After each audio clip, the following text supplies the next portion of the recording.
Greetings and welcome to Oily Dog Racing. This is Jim, and tonight on the workbench I have a nice little car, a relatively new release from Scalextric. This is a Ford Capri Mark III.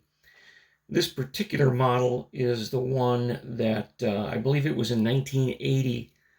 Gordon Spice took the British Saloon Car Championship with. It's a nice little car. It's got some great graphics, great printing, very nice quality from Scalextric, which is refreshing.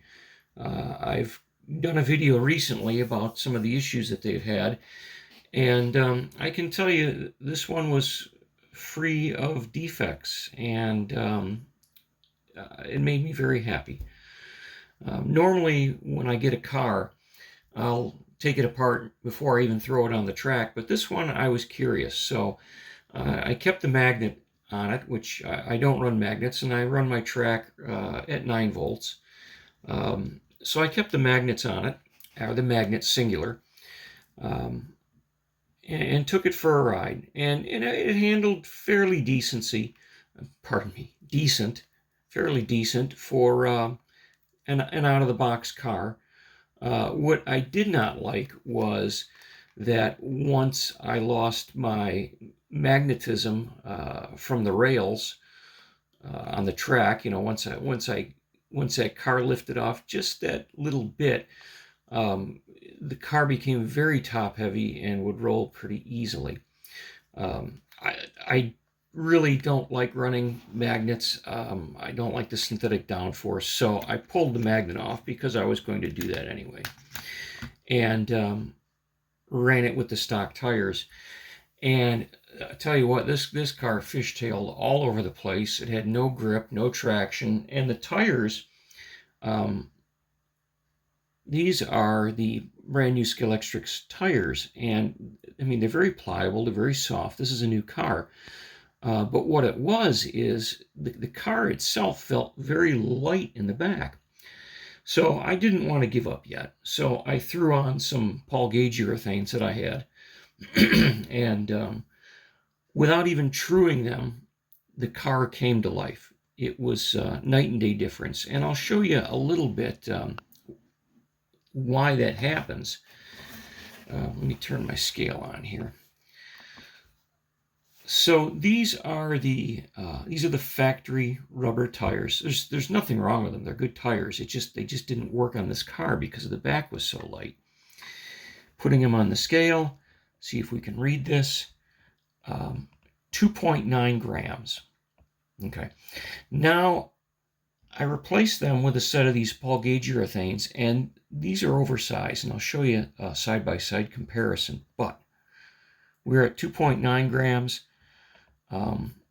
We're at 4 grams, so an extra gram of weight. A gram doesn't seem like that much, but when you're dealing in 30-second scale, you have to multiply all of these things, and I'm sure there's a mathematical formula for figuring out weights. I, however, don't do math, so you'll have to find that one on your own. Just by putting these Paul Gauge tires on, it woke this car up. That extra little weight in the back helped it. It lowered the center of gravity, even though the tire is, it's a taller tire. It still kept that center of gravity lower and added that little bit of weight in the back that the car needed. I trued the tires up, and this is just a fantastic car to drive. This is where the magnet was, right here. Inline motor. The axle, it's a solid axle, non-adjustable. It's got the little port here. If you guys run digital, you can switch out and put a digital chip in there.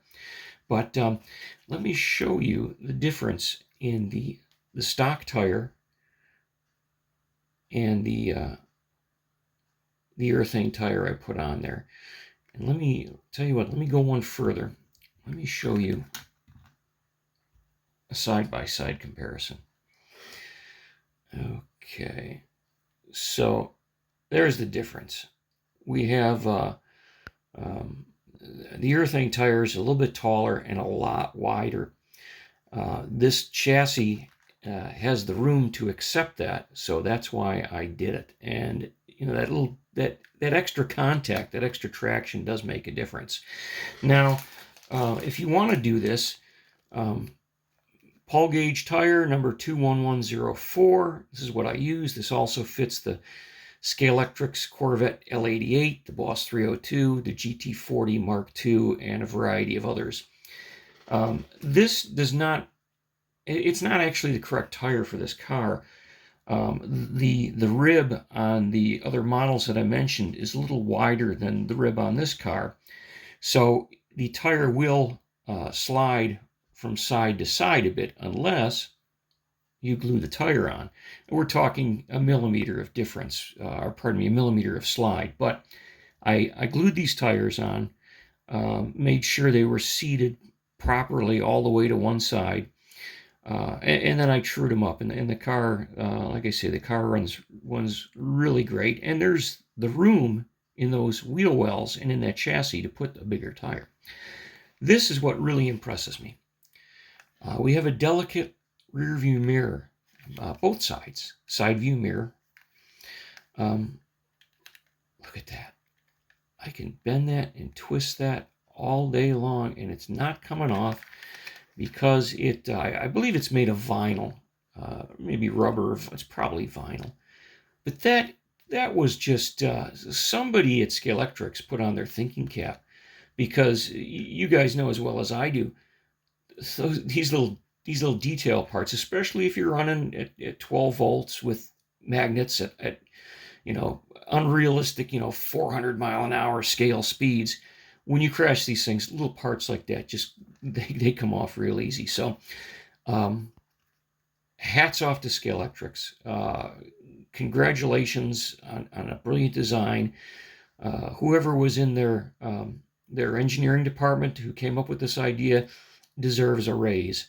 That was just a great idea, especially for guys who like to keep their cars pristine and clean.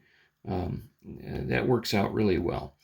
So I got this car all dialed in and took it down to the track and had a lot of fun with it. It's very enjoyable. They've got a couple other different models with different liveries. I'm sure they all obviously handle the same.